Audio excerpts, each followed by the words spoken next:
Pour profiter pleinement, éteignez les lumières, mettez votre casque ou vos écouteurs, fermez les yeux, relaxez-vous.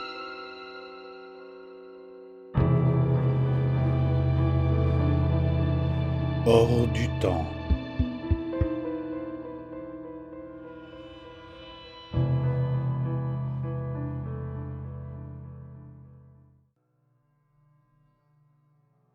D'aussi loin que je me souvienne, il m'est arrivé d'être confronté à des situations bizarres, inhabituelles ou tout simplement effrayantes dans ma vie de tous les jours.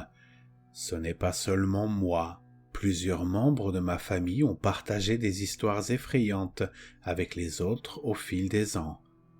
Ce que je vais vous raconter est un mystère totalement inexpliqué qui est arrivé à mon père en 1980, alors qu'il avait 18 ans, et qui concerne une soirée passée avec son meilleur ami et leurs petites amies de l'époque, dont la relation n'a pas duré longtemps. Cela ne semble peut-être pas pertinent, mais les événements de cette histoire en sont l'une des raisons. Mon père a grandi à Manchester, en Angleterre, dans les années 1970. Alors qu'il cherchait du travail et préparait ses études universitaires, il sortait tous les vendredis et samedis soirs, généralement avec son ami que j'appellerai Wayne, pour des raisons de confidentialité. Malgré la soif d'alcool de mon père, il n'a jamais consommé de drogue ou fumé de l'herbe, même si ses amis le faisaient. Wayne, mon père et leurs petites amies de l'époque sont arrivés dans une boîte de nuit à Manchester en Angleterre, un vendredi soir. Aucun d'entre eux n'était encore en état d'ébriété et c'est donc avec impatience qu'ils se sont mis à boire.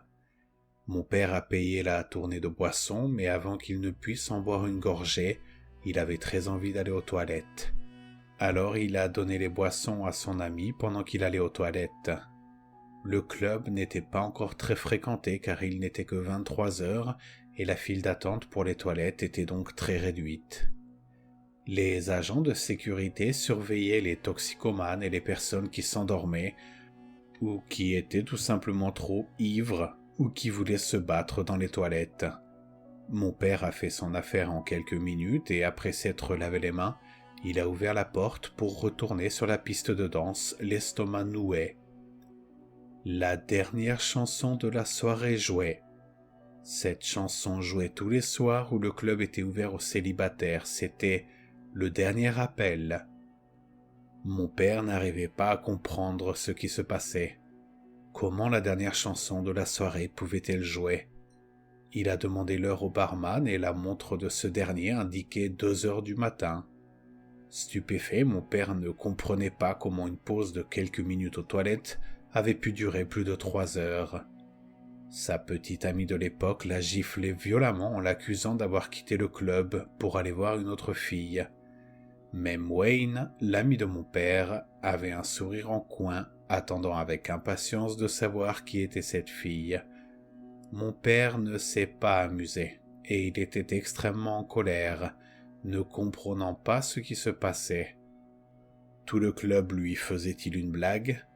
S'est-il endormi dans le club ? Attendez, la sécurité l'aurait jeté dehors s'il était endormi. Il n'arrivait pas à digérer ce qui se passait. Il est entré chez lui et a pris 3 verres de vodka pour essayer de se calmer. Aujourd'hui encore, mon père n'arrive pas à comprendre ce qui s'est passé cette nuit-là et 39 ans plus tard, il jure qu'il était sobre ce soir-là au club. Des mois après cette soirée, il a rencontré ma mère dans la même boîte de nuit, alors qu'il y retournait pour la première fois. Cette nuit-là, des questions resteront jamais en suspens. Mon père a-t-il été enlevé par des extraterrestres? A-t-il été projeté dans une autre dimension? Ou quelqu'un l'a-t-il drogué et l'a ramené à la boîte de nuit après? Nous ne saurons probablement jamais ce qui s'est réellement passé, mais si c'est le cas, je suis heureux que mon père ne s'en souvienne pas.